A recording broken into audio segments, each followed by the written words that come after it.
All right, welcome everybody to another edition of Millennials Are Killing Capitalism Live. Make sure to take a minute, like the video, share it, subscribe to the channel if you're not already. We're inching towards 4,000 subscribers and would love to hit that goal soon. But yeah, get on social media, text a friend, tell people that we're about to start this conversation. And if you appreciate this conversation and want to invite people to it later on, then you can do that as well. It'll be at the same link. Um, so our guest for this episode today is Celeste Winston, an assistant professor of geography and urban studies at Temple University. In How to Lose the Hounds, which is the book we'll be discussing today, Celeste Winston explores marronage, the practice of flight from and placemaking beyond slavery, as a guide to police abolition. She examines historically Black Maroon communities in the Maryland suburbs of Washington, D.C., that have been subjected to violent excesses of police power from slavery until the present day. I'm not going to read the rest of the introduction, but just to say that Celeste Winston's research explores spatially interconnected struggles around structural, racial, economic, and gender violence. Her work aims to generate evidence of and for more livable and equitable geographies. Um, yeah, I'll let her say anything else that she wants as far as an introduction, but people can check out what we put also in the show description. And we're going to get into a discussion of how to lose the hounds. So, Celeste, welcome to the show. Thank you so much, Jared. I am so glad to be here and be in conversation with you. Awesome. I'm looking forward to this as well. So let's start with kind of like the prologue. So you discuss in it the resonances between the cases of Freddie Gray and Thomas Broadus, I believe it's pronounced, in terms of both being killed by police, but also having kind of similar reforms proposed in the wake of their murders, despite being very long apart. I can't remember exactly the dates, but you'll be able to share that. But um, similar reforms being proposed in the wake of their murders, and both offering their own practice, their own response to being sort of targeted, chased by police. And, thinking about that as like a different mode of response to policing. So, anyways, just start with talking about these resonances that you're kind of reflecting on in the prologue there, that as you start to think about this book. Yeah. So I start the book helping us get some practice as, me as a writer, but, trying to invite my readers to also think about how to jump across really large stretches of time to be able to think about the endurance of Black flight from policing. So in the prologue, I start with this story of Thomas Broadus, who was killed by a Baltimore police officer in 1942 after he and some friends went to go see a Louis Armstrong show. And after the show, Broadus was apprehended by a police officer and got into a confrontation. And the people around him, this is a Black, bustling corridor in Baltimore. And so the Black folks around him say, run, because they all know that police are inherently violent. And Broadus does try to run, and there's this kind of back and forth. And ultimately, Broadus is killed by this Baltimore police officer. And then after, what happens is Black people organize. They march to the Maryland state capitol at Annapolis, and they demand change. But, as you say, some of the reforms that come out of that are just the same kind of ones that we see time and time again. Things like more diversity on the police force. At the time, it was calls for uniformed Black men police officers. And then these calls to appoint these nonpartisan examiners to investigate cases of police misconduct. And I argue in the book that, right, and there's not even much of an argument to make here. You can see those same reforms then again, if we jump all the way up to 2015, after Freddie Gray was killed by Baltimore police officers yet again. Right. So there are calls after that to just update police recruitment standards to get more women and Black and brown officers on the police force. There are these calls to investigate police brutality. And so what I say is in the book that the ways that reforms are recycled, right, is indicative of an issue where we are taught that policing is an institution that does keep us safe and just, has some blips in that larger project. But the practice of Black flight actually shows no, policing is violent. It's something to flee from, not to try to fix. And so I kind of zoom in on Freddie Gray's story too as a moment of Black flight, because he also tried to save his life by fleeing from the officers. And, and he also did not survive. And, and even the officers he was fleeing from were diverse, right? 3 of the officers were Black. One of them, or maybe even, I think one was a woman. And so, right, these calls for reform aren't working at all. And instead, I invite us to really look at flight as a kind of opening to think about how we can look at these stories differently, right? Instead of just focusing on the reforms and advocating for more reform or different kinds of reform or saying, oh, they're working to some extent.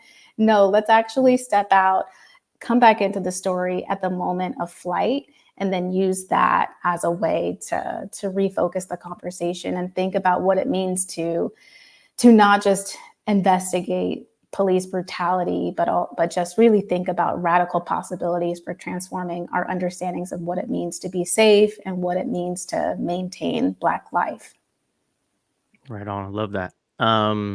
So the title, which I love, this is like my favorite book title, I think, of the year at least, but is How to Lose the Hounds. And you talk about how this is an homage to a piece by H. Eugene Hodges. You write briefly in your book about the interventions that Hodges made, talking about everyday practices of the Gullah Coast renegades. So can you just briefly share some of the practices that Hodges lays out and the inspiration you drew from them in terms of the type of work you wanted to do with this book? Yeah. So I came across Hodges' work when I was in grad school. And this paper called How to Lose the Hounds was published in 1971. And it's really short, but in it, Hodges, who's an anthropologist, he is highlighting these tactics that people, I think really across race, are using in the 70s and the 60s in the low country regions of Georgia and South Carolina to be able to flee from sheriffs and other police. And so the tactics that Hodges highlights include different ways to throw hounds kind of smell off. So that includes even foraging, pulling wild onions and turnips, rubbing them on the soles of their shoes, or kicking their shoes against skunks' bottoms to try to get that smell, or even taking some household goods like pepper or turpentine or kerosene to be able to erase the kind of tracks that they were leaving behind. And so Hodges attributes these methods for losing the hounds to Black people who had fled from rice plantations in that region. And this paper was like so brilliant to me because I hadn't seen before that a really direct connection being made in scholarship between the ways that Maroons had really fled from police and used tactics to kind of throw off police, and the ways that that is done in the present day, or at least more recent years. So that was kind of the inspiration behind the project. And then as I was doing the research, I found even more connections that came to life between Hodges' work and the work that I was doing. One of those connections being that it's really a land-based relationship that undergirds a lot of the work to lose the hounds, literally in the sense of slave hounds and sheriff's hounds, but also to build a world beyond policing. There's this kind of subsistence agriculture, there's this kind of care-based ethic rooted in land that is deeply a part of the kinds of community networks that people build so that they can trust each other and care for each other outside of police control. Then there's also this aspect of folklore, right? So we can imagine that the reason why renegades in the 70s are able to even know the tactics to throw hounds off their tracks is through the passage across generations of folklore, of really material ways to flee from police. And so, that land-based connection, that folklore connection is then what enables, in part, us to be able to think about the endurance of marronage as a practice and the ways that flight from slavery is connected to flight from police. Right on. So take a little bit of time, like as you do in the book, and lay out for us the importance of the kind of place that you're looking at in this book. It's focused around Montgomery County, Maryland, some specific communities within that. And this concept of maroon geography, which I want you to talk about a little bit, to share with folks that aren't, maybe as familiar with that, what that is. But why, as you're doing that, talk about why it's such an important region, for instance, for the Underground Railroad and for the types of communities that you're kind of focusing on in the book. Yeah. So I'll start with my definition and then talk about the county. So I use the term Maroon Geographies to name the fact that marronage isn't just something that was ephemeral, right? It's not something that just encompasses a temporary flight from slavery, right? But it's actually something that produced lasting geographic impacts. So the way I like to think about it is marronage didn't just take place, it also made place. And because of that, right, because of these material impacts, we are then able to understand maroon geographies as not just a kind of historical geography, but also as a current and even future site to be able to understand Black freedom struggles and apply some lessons for, larger projects like that of police abolition to our present day and our kind of future imaginaries. And so when I was doing my work, what brought me to Montgomery County first was that I'm from the DC area, so I wanted to go somewhere close to home. And it's been really cool too, because almost every time when I go and do talks around the book, there's somebody in the audience who's from Montgomery County. So that's been really exciting to hear from some folks that they didn't know about the history of the Underground Railroad and other kinds of, Black fugitivity geographies there. And then some people do know. And so we've had some really interesting conversations. But for those who don't know, Montgomery County really was an important site of marronage, and it's not often understood as such. And I think, in some ways I understand why, but in some ways, Maryland, the whole state actually is clearly, and I think should clearly be understood as an important site of marronage because of its geopolitical location, in the geography of slavery. So, Maryland was a border state between the Confederacy to its south and the Free States to its north. Maryland itself, the state, also abolished slavery in November 1864. And, it wasn't until 1865 that the 13th Amendment to the Constitution was ratified and, abolishing slavery across the United States. So even Maryland itself became a final destination in Black people's flights to freedom. But before that, during the Civil War, this was a really important time of Black fugitivity from slavery. There was a lot of, unrest, and there was a lot of kind of shaking up of the terrain of slavery that enabled and supported people to be able to flee. And so in Montgomery County specifically, there were people who, for example, swam across the Potomac River that divides Virginia from Maryland, into Montgomery County. And some of those people either just had some temporary havens in Montgomery County or even settled there permanently. And part of the reason why Montgomery County was kind of an important site of marronage was not just this kind of geopolitical kind of central location, but also the physical terrain of the county supported people fleeing from slavery. There were swamplands, there were fields of tall grass, different kind of forested areas that enabled people to hide out. And there were also Black communities that had already started being established, some as early as the late 1700s.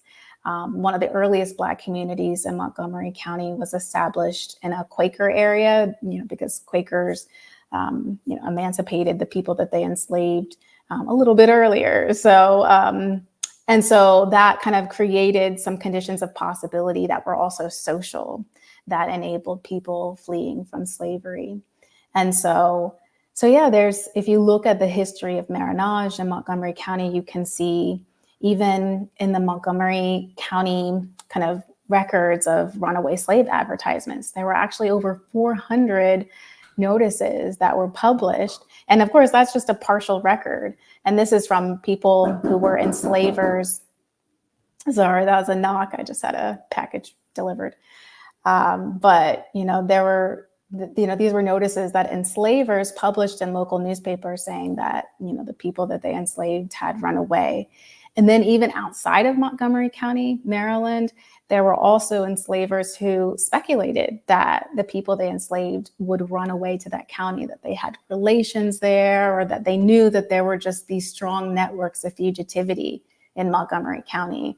So there's this really, Montgomery County is this really important locus of Black flight from slavery. And there also were over 40 Black communities that ended up being established by Black people who had either fled from slavery, been emancipated, or were descendants of people who had been enslaved.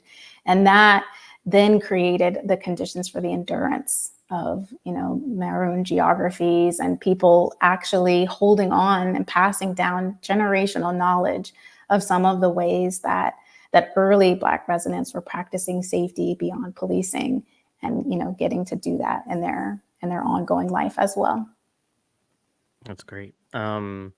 So one of the frameworks that you work with in this text is this concept of holding ground.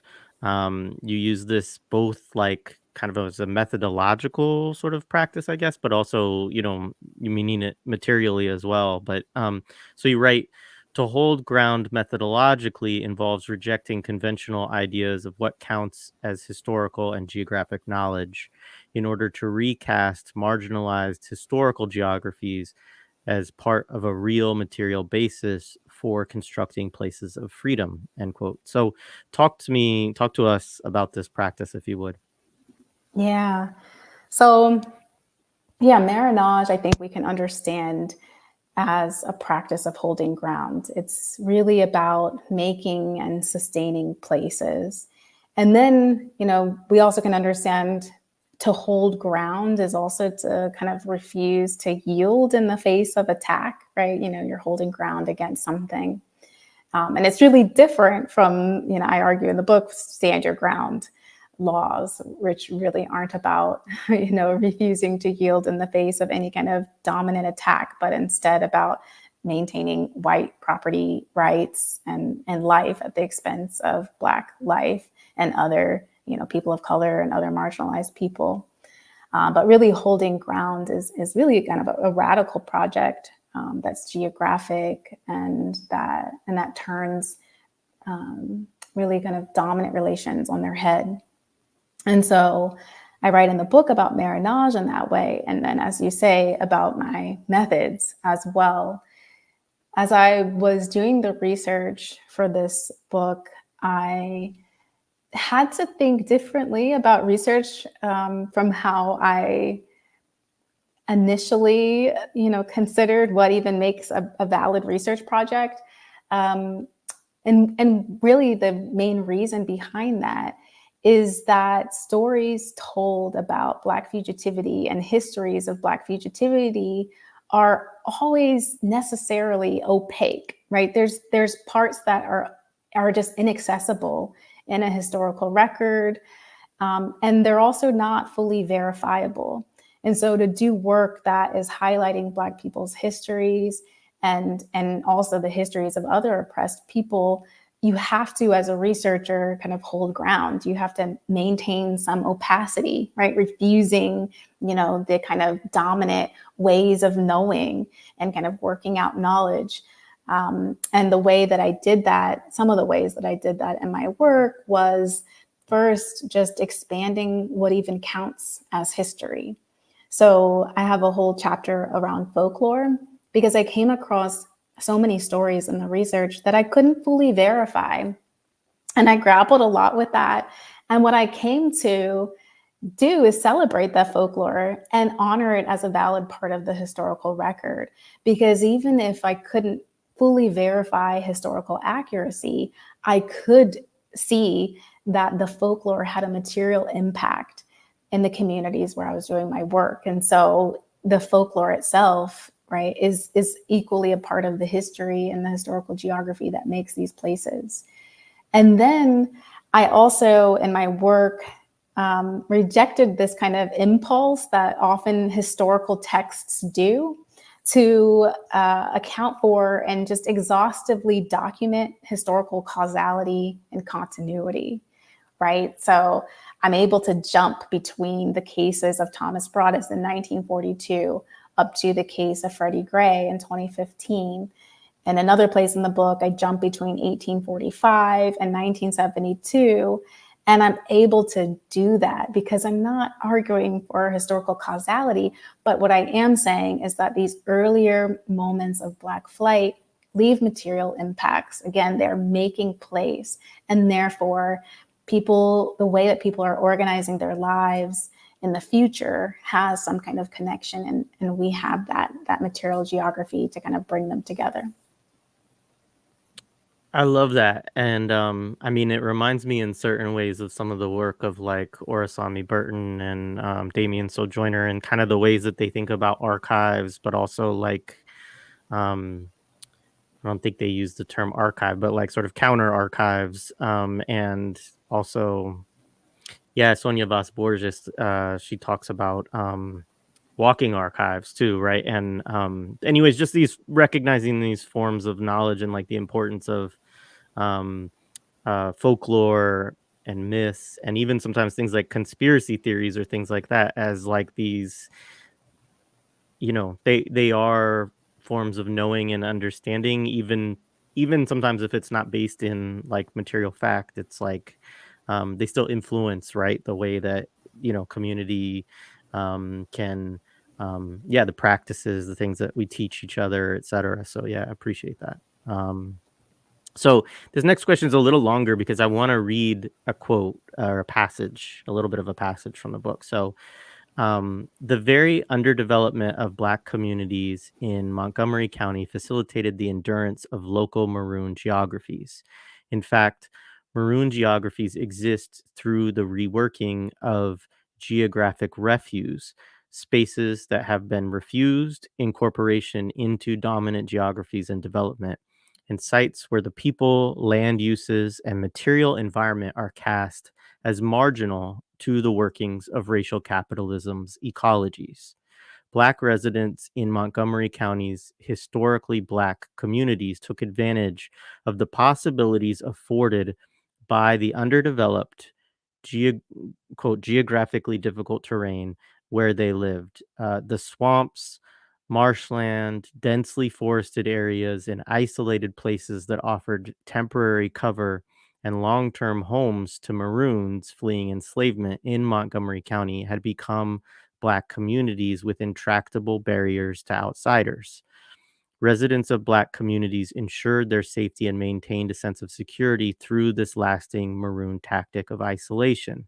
Based on their seclusion and the strong ties they had with one another, they developed their own traditions and epistemologies of safety and security that centered themselves rather than police as safeguards of their communities. End quote. So I thought this was a beautiful section of the book. There's many. And it reminds me of a couple of things. One is just sort of like thinking from a kind of, you know, um, like 20th century kind of Marxists, thinking like Lenin had this sort of idea that like capitalism was weakest at the weakest links of the chain, like that basically revolution was not likely to take place within these like industrial centers and stuff like that, because capitalism was actually strongest in those places, but at places where actually it had the least amount of kind of tentacles into those areas, which was part of the idea that then like spawned kind of support for national liberation movements within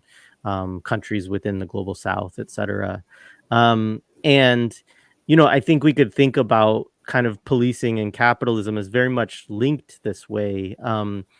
This there's also this idea that I thought of too as you're thinking about community defense, right? Of even concepts of like guerrilla warfare, which basically say you look at what many people would say are your weaknesses, right? And you think, how can we make these into strengths, right? Um, and the sort of last thing that I'll throw in there to just make this even more complicated is like this organic culture of communal self-defense you describe in this section. It's something that comes up also within communities that stayed in the South, in like thinking about like stories that you always hear from like SNCC veterans when they talk about what did it mean to go into Black communities in like Alabama or, rural Georgia or Mississippi, in the 1960s when there was still such a vibrant kind of lynching culture and whatnot among white folks that everybody knew communally, like we have to establish communal defense to make sure that people are safe. And so anyway, um, what are some of the things that that you highlighted in the book as part of the communal defense projects of these Black residents in Montgomery County, and ways that they turned things that might be considered weaknesses, right, by sort of traditional viewpoints into strengths? Hmm. Yeah. So if we go back to even just the founding of a lot of the Black communities in Montgomery County, where I did my work, they're very founding, the possibility of even creating these kind of Black free spaces that were removed from either the plantation economy or then later just removed from the dominant racial capitalist economy that was violent and exclusionary, was that the communities were built on land that had already been neglected or just abandoned by the white people around them and the institutions around them. And a lot of the land, right, as you read, was rocky or marshy. And so it wasn't considered fit for living or for even, agricultural production in the slave economy. And so Black people then kind of took advantage of that initial underdevelopment of these places to be able to come along and establish their own communities and sites of freedom. And then from there, the underdevelopment of these places continued.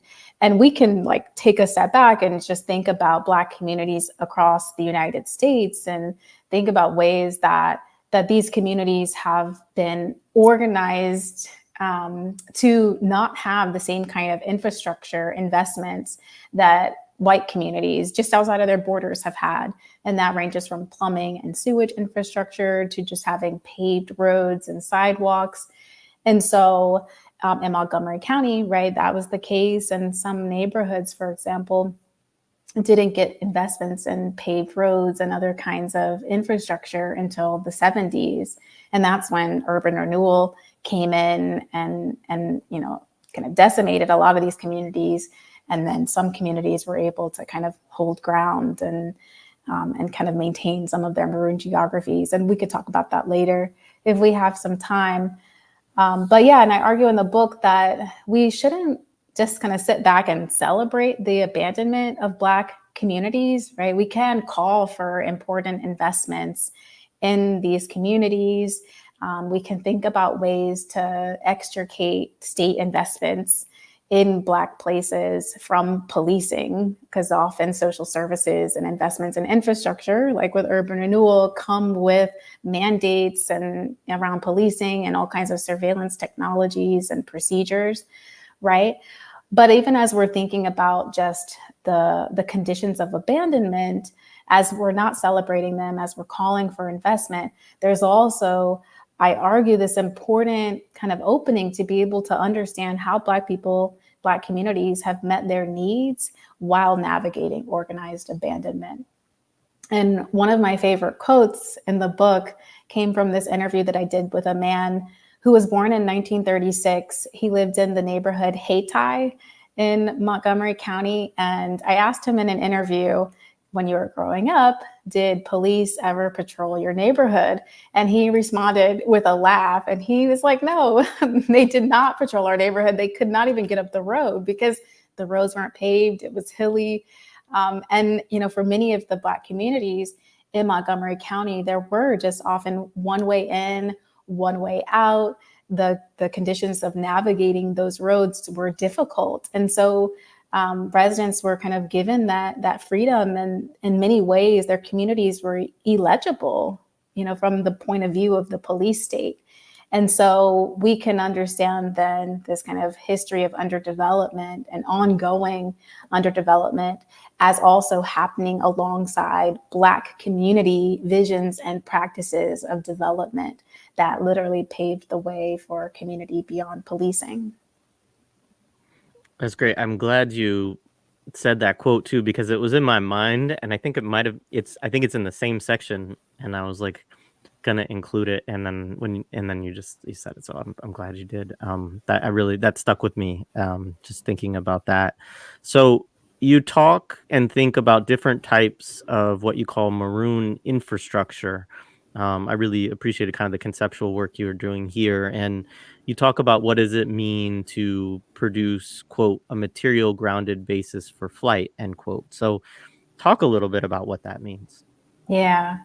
So infrastructure was not even my first word that I used in this section of the book. And I can't even remember what I used before, but it was through a series of conversations. I had done some presentations some years ago when I was working on the book. And someone, invited me to think a little differently. And so I came across the work of another geographer, Deborah Cohen, who uses the term fugitive infrastructure to give name to the ways that everyday people organize their lives and work to survive in contexts where survival seems nearly impossible. And often those survival acts are criminalized, right? So the kind of work, if we think even about our present day, the kind of work that people do to survive in the face of unlivable wages or state violence, that's often, are criminalized behaviors. And similarly, we can apply that kind of framework to think about the ways that Maroons in the past and that people living in, what I'm writing about as Maroon Geographies are doing today. And something that's really, I think, useful about the language of infrastructure here as well is that, and I learned this actually from my advisor, Ruth Wilson Gilmore, to think about the kind of relationship of agency to structure.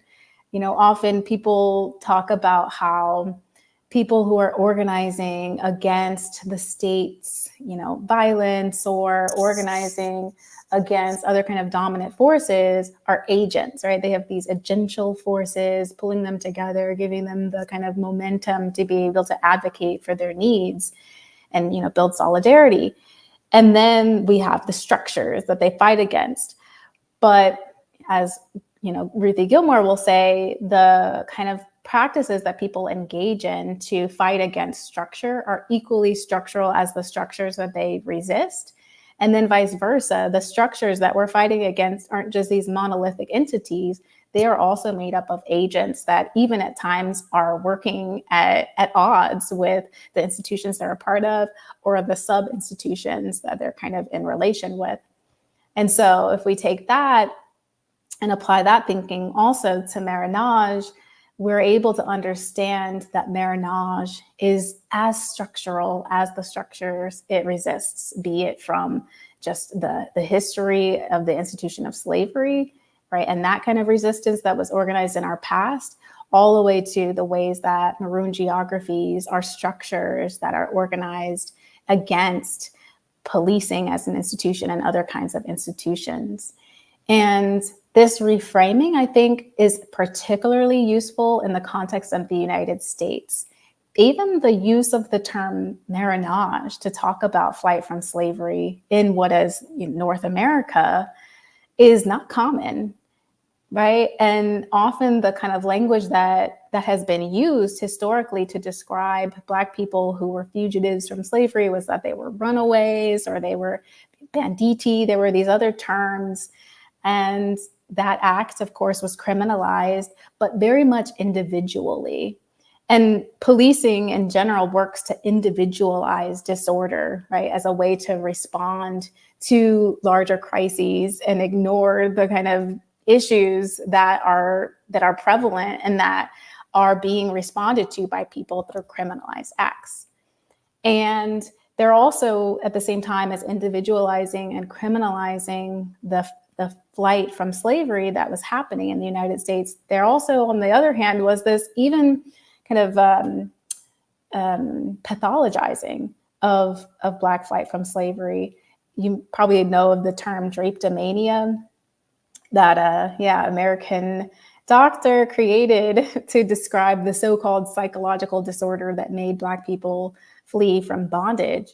And so in the United States, we have this history of really disavowing the structural nature of Black flight to freedom. And so I use the language of infrastructure to be able to emphasize that flight from slavery was not individual, it was not isolated, but actually coalesces into an entire infrastructure that still structures Maroon geographies.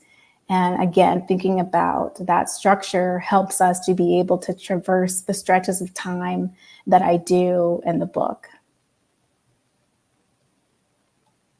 Right on. Yeah, as you're saying that, I'm trying to remember, like, there was definitely a rap album that I came across, or I think as a child, that had the title either Drapetomania or Drapetomaniac or something like that. And so that was my first time encountering that term. So that was popping into my head as you were saying that. So there's a few exceptions to this, and maybe we talk about this at some point in this, but because those become interesting too, in terms of the ways that when the community does interact with police, like what are the conditions, what's the give and take of that they're kind of, thinking through or working through at the time. But leaving that aside for a moment, there's most of the people that you spoke with, didn't rely on police or the criminal justice system. And, again, bracket for a second the justice system, because I want to talk about that a little bit more with regard to the kind of Maroon justice systems that you look at, or practices. But say a bit about security and safety in this context, because this is always the thing that, of course, gets raised by people of, well, we can't abolish police, or we can't be in a world without police because we need them for safety and security. And, you note that, many of the residents that you spoke with also did not lock their doors. They did not, they also, in addition to not relying on the police. So what were some of the practices that enabled this organic sense of security within the communities that you researched? Yeah. So in the book, I write about this radical praxis of community that existed in these communities, that originated from Black residents, having to endure institutional racial segregation where they couldn't get their needs met for education, for food, for housing, for childcare outside of their communities. And so they developed these mutual aid practices that connected them with each other, and then also connected them with the land through, subsistence agriculture or pig butchering, other kinds of activities. And while a lot of those kind of mutual aid practices have shifted or kind of been reduced as residents, through the passage of time have been able to meet their needs more outside of their communities, there are still really strong intergenerational cross-family ties that even exist, not just within each Black community that I did my work in, but even across the communities where people, right, can feel safe and they kind of know who's coming to their communities because there's this really strong social network. And so when I talked with residents about this, I did some interviews, and then I also saw in the archives that even in times where the outside perspectives published in local newspapers, for example, around the safety in Black communities in Montgomery County was really negative, right? Even when, for example, there were these crises around drug use and drug sales in the 80s and 90s, or there were these kind of ideas that simply the underdevelopment of a place in Montgomery County of a Black community made it unsafe and that people shouldn't go in. Residents still talked about in those times not locking their doors. And they explained that it was a sense of togetherness, a sense of care and trust, support that they had with their neighbors that made them feel safe. And so I write about kind of this radical praxis of community as encompassing these different ways that people come together to meet each other's needs as a basis for the kind of trust and safety and security that they can then build in turn.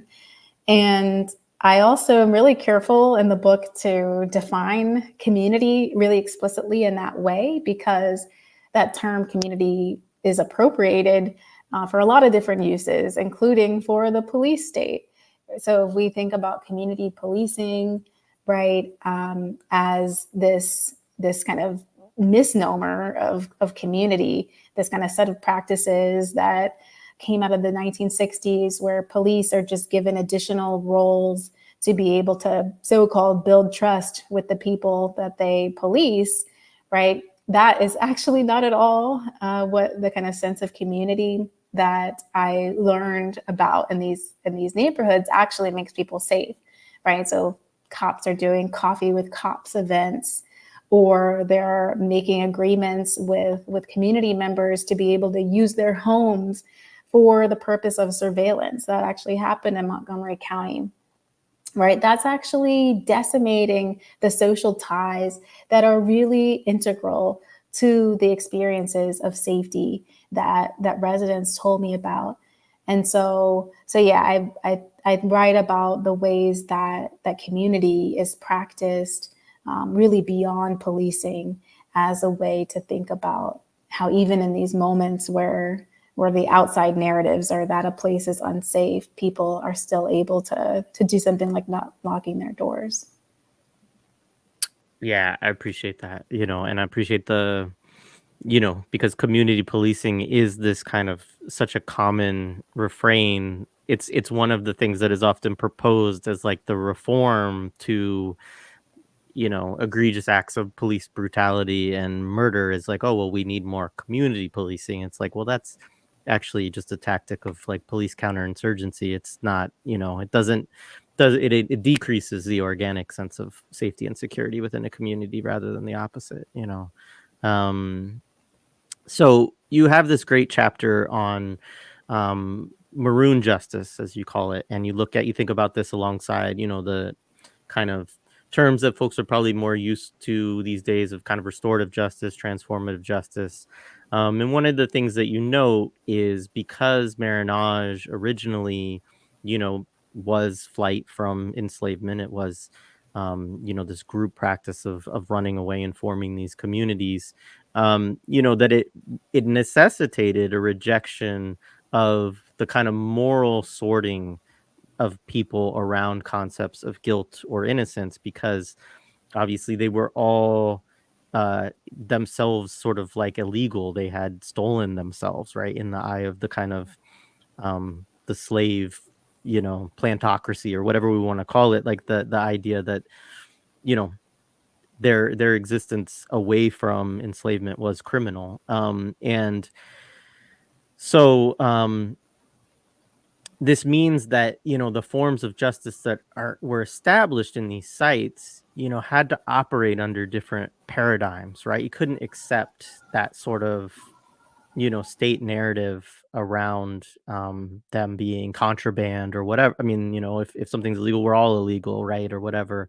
And so that's the way at least I kind of interpret what you're talking about through that part in the beginning of that section. And so um talk a little bit about this, and obviously that's like the basis. You're talking about years later also, and kind of a maintaining of that posture and those forms of justice that might be inherited and handed down and shared orally and whatnot. So you look at some communities, Kengar, Lincoln Park, and Sugarland. So if you could just talk about some of the kind of examples of this or practices that you want to highlight of this. Yeah.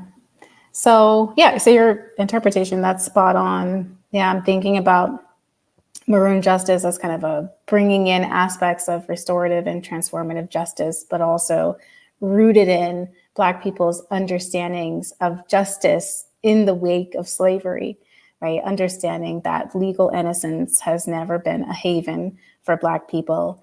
And then also responding to the fact that Black families and any kind of Black communal structures that formed within the confines of slavery were systematically torn apart because of that institution. And so Maroon justice is about rejecting kind of the distinction of guilt and innocence, and then also rejecting the criminal legal system's systematic use of banishment as a kind of punishment. And so that shows up in Maroon Geographies in various ways. And I'm glad you gave me the scaffolding to talk about these 3 different communities, because that one helps me organize my answer, but also can cover time. I'll start with Sugarland because that's the oldest example. So in the community of Sugarland, there was a church that was established by the first residents. And I think that Sugarland was established officially in the 1870s. And it actually, though, was a place that Black people had lived in prior to its official establishment. There are even these stories about a cave in the neighborhood being used as a hideaway for Black people as they were fleeing from slavery, and that local Black people would come and provide, support. There was a money line, I was told, where people who were fugitives from slavery could get money on their way north in Sugarland. So yeah, Sugarland has this longer history. And so the early residents of Sugarland, they were intimately familiar with the violences of slavery. And I talked with one of the residents or a couple of the residents from Sugarland quite a bit. One of them is Gwen Reese, who has since passed, but she founded what's called the Sugarland Ethnohistory Project. And it has a lot of history that's housed in this Sugarland church. It's kind of an archive in and of itself. And I learned in the archive and through conversations with Gwen that the church had been used as a sort of informal courthouse by residents. And I was even able to look at a church ledger that highlighted some of the cases.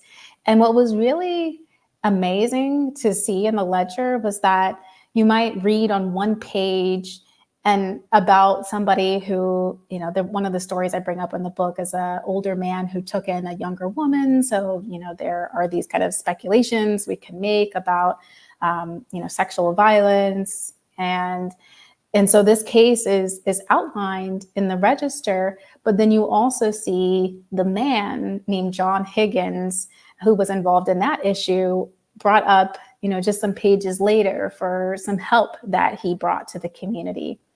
And the ledger, the kind of outline of the pages is really, it doesn't actually create any designated space siphoned off for any kind of criminal or, community issues.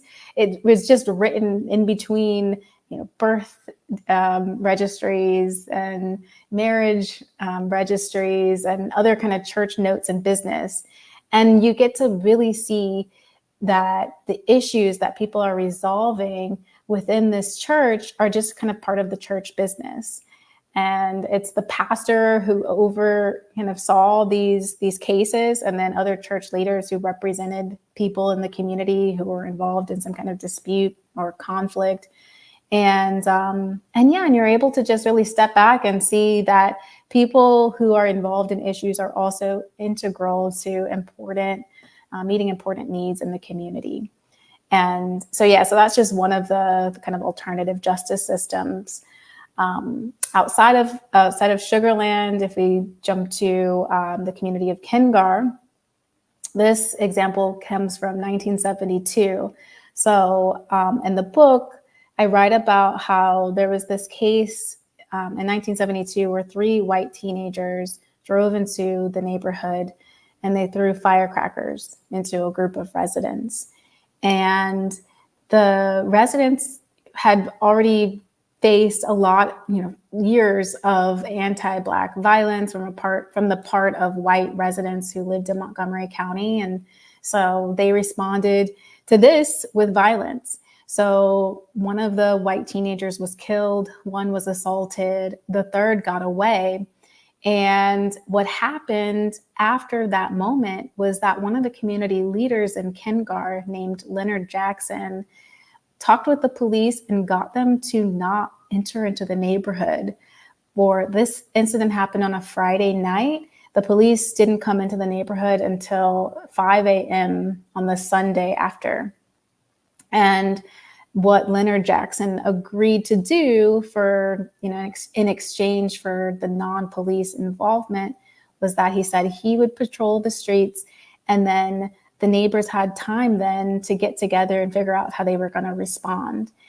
And so when the police did eventually come in, people complained about the inevitable, police violence that they brought with them.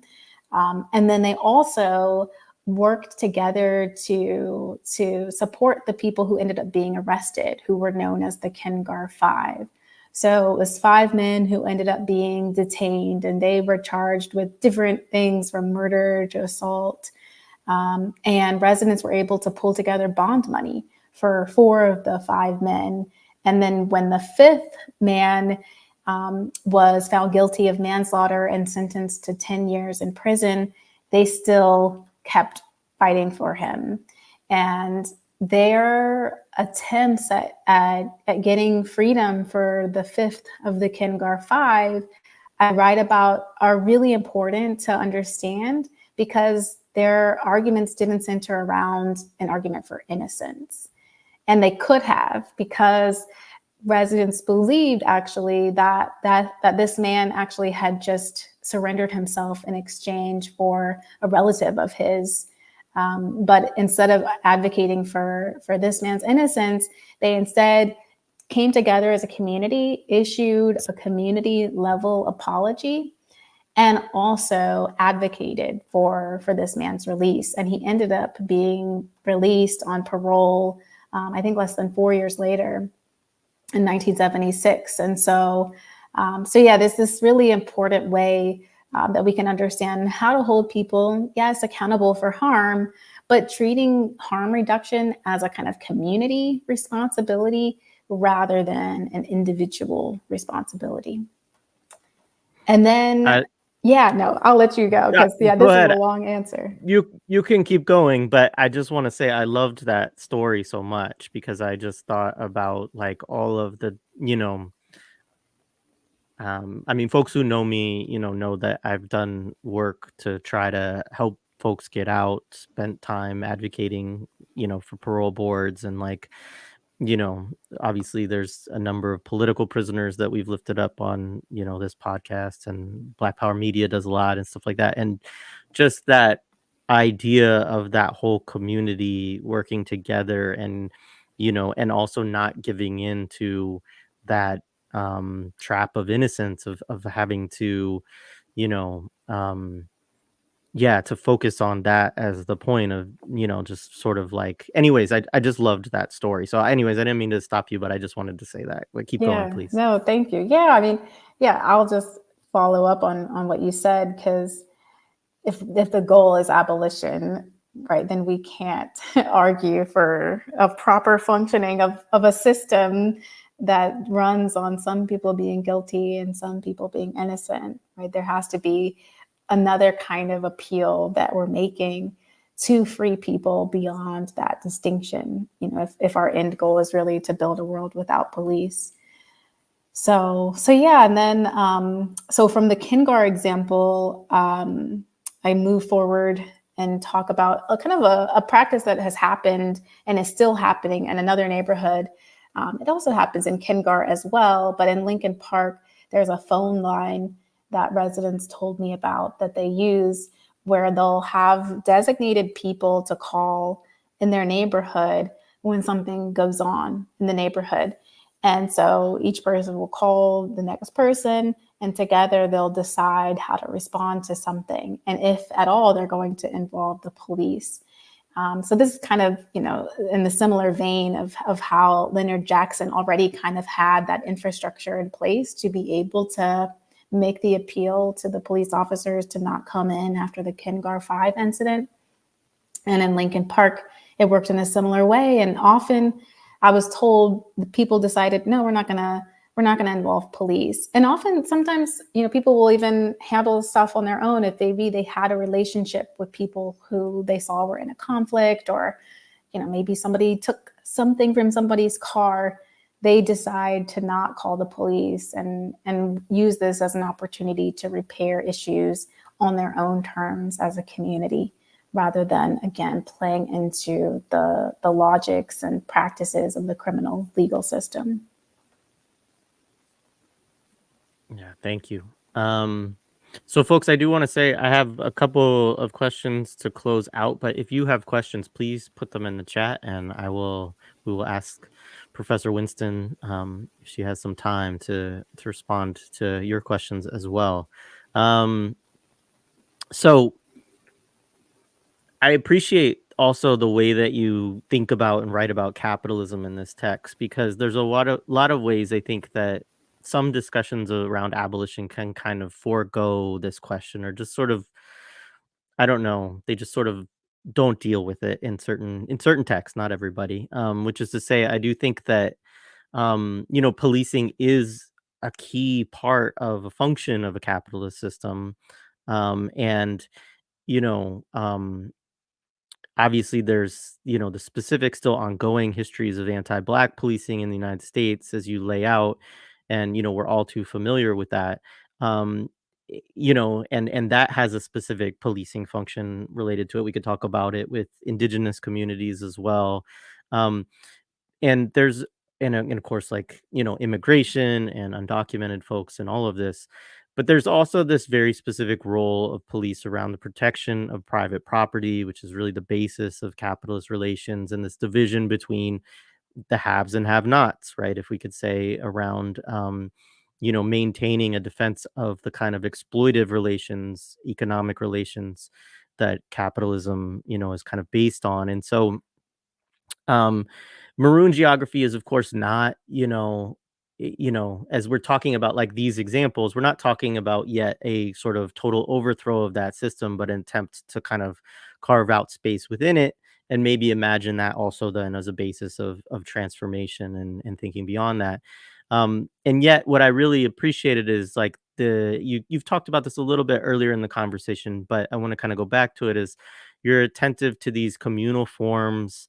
You had talked about like the pig butchering and things like that, but there's also like these communal forms of land tenure and kind of this rejection of private property in a sort of communal base in some of these places.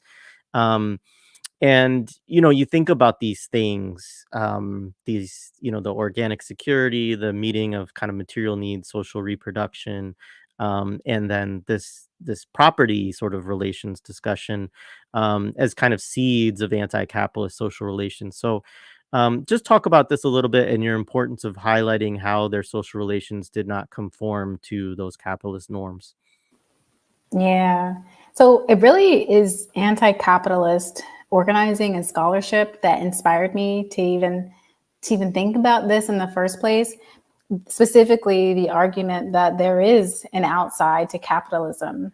Like, we are taught and indoctrinated to believe that capitalism is all encompassing, but there are already kind of bits and pieces, experiments left over, places that haven't been fully incorporated into our capitalist economy. And therefore, also, as you say, since the police as an institution are very much an invention right, and a kind of institution that's designed to maintain and uphold capitalism, we can also understand that there's also an outside to policing as well, to sites of policing. And so in my work, I bring in these examples of these different kind of communal property arrangements where people are rejecting these norms of individual land ownership and property boundaries. They're in a lot of the Black communities, people didn't erect fences to just defensively mark off their property boundaries. In some communities, they systematically refuse to file deeds, right, to show who was inheriting property. And a lot of it was distrust residents had in the local county government. They didn't want to kind of feed into the private property systems that were local to their communities. And in that way, I write that because the property relation is what organizes the function of policing, residents were then they were then more able to practice safety without police because they were defying private property laws and habits of private property ownership, right? Again, like you're not standing your ground for property where you're not even locking your door because you actually are inviting people in. And beyond the property relations and kind of transformations of that relation, I found that there were all kinds of non-capitalist practices that included subsistence agriculture, small game hunting, bartering kind of practices, working together as communities to butcher pigs, which is kind of ironic that we're talking about butchering pigs and we're also talking about police abolition. And when I was interviewing people, the topic of pig butchering kept coming up when I was asking them, how did you practice safety without police? And at first, I was caught off guard, but I understood from talking to people how important it was that there was this organized time every November where residents would come together across communities. They would know we're going to come together. We're going to butcher our pigs together. They would go from one household to another, work together to do that, preserve the meat, share that, right? And be able to weather the winter as a community together. And that kind of work of meeting their needs, right, outside of these capitalist means, supported residents being able to trust each other, to rely on each other, and therefore practice safety beyond policing. And what was really amazing that I found is that in communities even that were restructured through, for example, urban renewal, some of these practices still continued. In Tobytown, I write in the book about the urban renewal project in 1972. And prior to urban renewal, Tobytown had just a series of structures that people had built as homes, and the kind of way to navigate the neighborhood was unclear to those who weren't from it. And people would work together to farm, and they would hunt small game.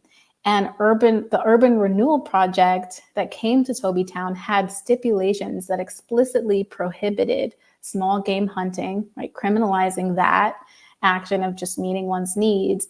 And the project also had a plan for one communal garden plot that would be centralized and therefore be able to be surveilled by the Housing Opportunities Commission in the county and all of the kind of government actors that were involved in that redevelopment.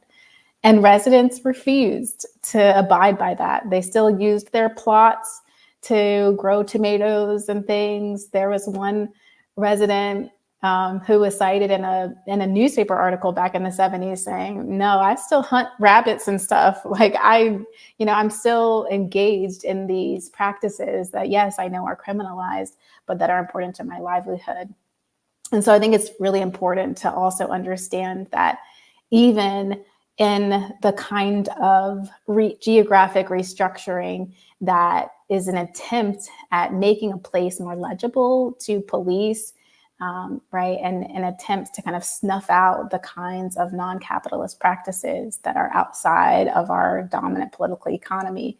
There are examples of people still doing that. And we could take that and apply that to even places, I think even like, like the city of Philadelphia, right? That there are places that, yes, they've undergone some serious development and hyper policing is very much prevalent, but there are still these kind of little openings where people are practicing both kind of non-capitalist relationships with each other and with the land, right? Be that squatting, be that, the different kind of gardening projects that are like, there's a lot of projects in Philly, for example, where people are growing food and using that work to also work towards a world without police and prisons, right? And so I think that kind of relationship is important. And I'm really glad too that you brought up the topic of Indigenous sovereignty, because, and I was actually talking with my students about this last week, people sometimes consider abolition and the organizing for Indigenous sovereignty as opposed to one another. Abolition can sometimes be conflated as just a Black project of reparations, and in that case, right, kind of centering the state as a place to seek redress and therefore as a place that can bolster its claims of ownership over already stolen land and then redistribute that to Black people as a kind of reparations project for the history and legacies of slavery, right? But I think all of this shows that no, abolition is much more than that, and there is actually all kinds of land-based relationships that I think are really speaking to the ways that Indigenous communities understand land and practice land stewardship, right? And so I think we can understand, right, the abolition can be very much integrated in a project for Indigenous land sovereignty at the same time that we're thinking about Black freedom in that context as well.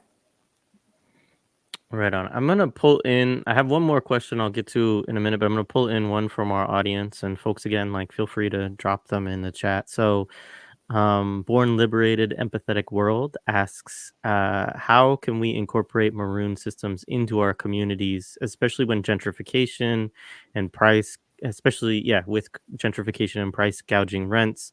How can we build different power structures when we are temporary dwellers? And I think about this a lot in terms of my friend Brooke just talks about like the right to remain or like the difficulty of just maintaining a group of people in a space long enough to develop political projects, etc. So, yeah.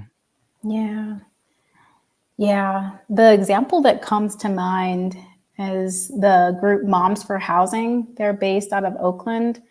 They're a group of Black mothers who came and occupied a house that was owned by one of the kind of speculative land grabber companies out there in the Bay Area. And their act was criminalized, right? Just like marronage is. They worked together and kind of transformed their relationship to the land and to the property that they were inhabiting. And yet, right, they didn't own it. And so I think, and I also, another example that's coming to mind is in the 80s in Philly, there was this squatter movement where people took over land outside of, really traditional registers of property ownership. It was about stewarding these abandoned homes by squatting in them and having those homes be a part of their capacity to be able to survive in conditions where survival seemed almost impossible. So I think thinking about the different kinds of elements of marronage, thinking about, ranging from different kinds of land stewardship, thinking about transforming our relationships to property so that they're not so centered around individual ownership, and doing things that are extra legal, right? Pushing back against dominant systems that we are a part of, in part in order to make our lives more easily surveilled and controlled. That is some of the work I think that we can do. And then, of course, not everyone can engage in extra legal activities. So I think some other kinds of ways to think about this too are community land trusts, which I know, there are tensions there. They're not some kind of perfect utopian solution. But that's one way that people are organizing. I think in Philly too, I'm going to bring up Philly a lot since we're both here in the area, that there are also these really important residential groups. They're called RCOs here in Philly. But people are able to kind of pull in city resources to organize together. And there's possibilities to organize against, for example, developers coming into our neighborhoods and being able to fight for continued affordable housing so that residents don't get displaced. There's also work that I do with this foundation here in Philly called the Down North Foundation. One of our initiatives was involved working with residents in Strawberry Mansion, which is a neighborhood that's undergoing gentrification, kind of considered the last frontier in colonial language intentionally for gentrification here in Philly. And my group worked with long-term residents in Strawberry Mansion to pay for their property taxes that were behind and set them up for the city's homestead tax exemption. So now all of their bills are zero temporarily. But there are also these legal kind of ways to be able to organize and support people's enduring staying on the land that they live on, and transforming our relationships to the places that we're in that can help us live outside of the police state.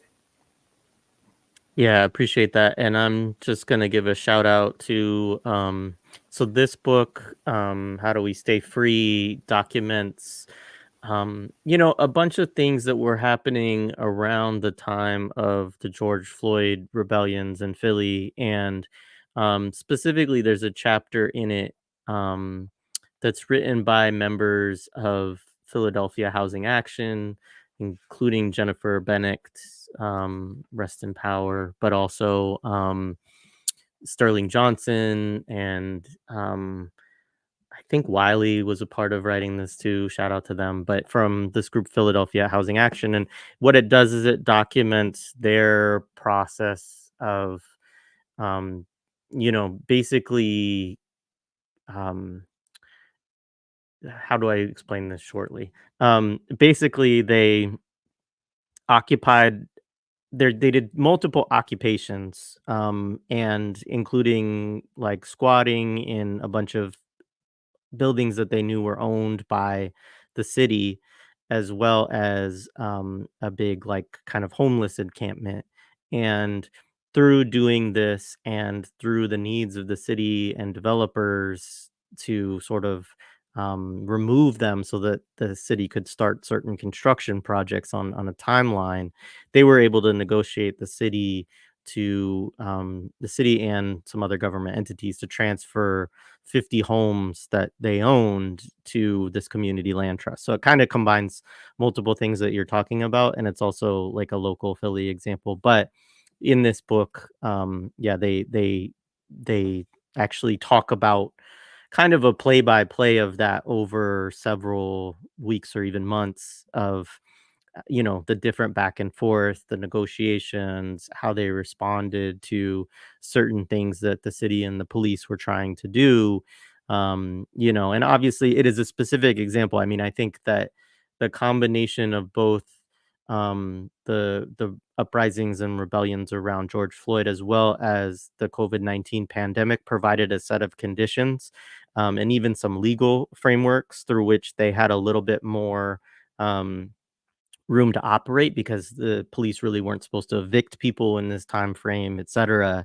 And so anyway, it's a very interesting story, and I think it kind of helps to also think about some, like, because it's a pretty big scale thing to do something like that, and they're still trying to now work through, operating this community land trust and doing that stuff now.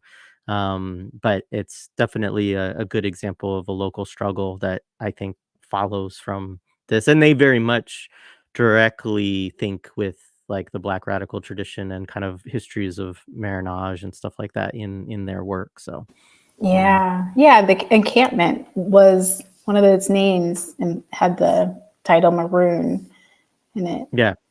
Yeah, and that was, I mean, that was partly a reference to Russell Maroon Shoatz, but it was also, yeah, absolutely, which of course is a reference to marronage, right? So I'll ask another question, and then if folks have more, feel free to drop them in the chat. So you kind of close the book, thinking about, a lot of these different things, and thinking also about some international examples. Like there's a region in Jamaica that you talk about, a palenque in Colombia, I think Brazil, you talk about a little bit. And there are these long-standing or enduring communities, that have their basis, like they literally, you can trace them all the way back to these kind of large, kind of maroon, colonies, not the right term, although some people use that, but just these large maroon communities that were established at times when slavery was still the law of the land in those countries. Um, However, you also talk about how, policing, thinking with folks like Stuart Schrader and others, has been so internationalized through, international US backed, often counterinsurgency efforts, the so-called, war on drugs, drug wars, the so-called war on terror, as well as like the just kind of the crusades against communism that, were taking place throughout much of the Cold War. So, leave us with some thoughts kind of on like on where you're thinking about this as you're sort of closing up your book, and the hope that what you hope people can glean from and utilize, thinking about this research. Yeah. Yeah. Yeah. So I, in part, in the end of this book, draw connections between explicit maroon geographies, as you say, like those in Jamaica and Colombia, to think about how histories of flight from slavery form a kind of blueprint to be able to tie together ongoing struggles of flight from policing across those places. But then, yeah, I also try to step out of that too and get us to understand the ways that policing tactics and weapons and technologies are imported and exchanged across the world. So even in places that don't have direct lineages to marronage, are also equally a part of the kind of work of building this kind of global project of abolition, because our policing is conducted on this global scale, and is interconnecting us even still. And in the United States, we understand. I think increasingly people are understanding that policing has deep ties to histories of slave patrols and the development of policing tactics and weapons are directly tied to some of the slavery era tools that sheriffs and even extra legal actors, but that were sanctioned by the state, used to police people who had fled from slavery. So we can still connect even the modern day kind of transfer of policing across the world to that deeper history as well.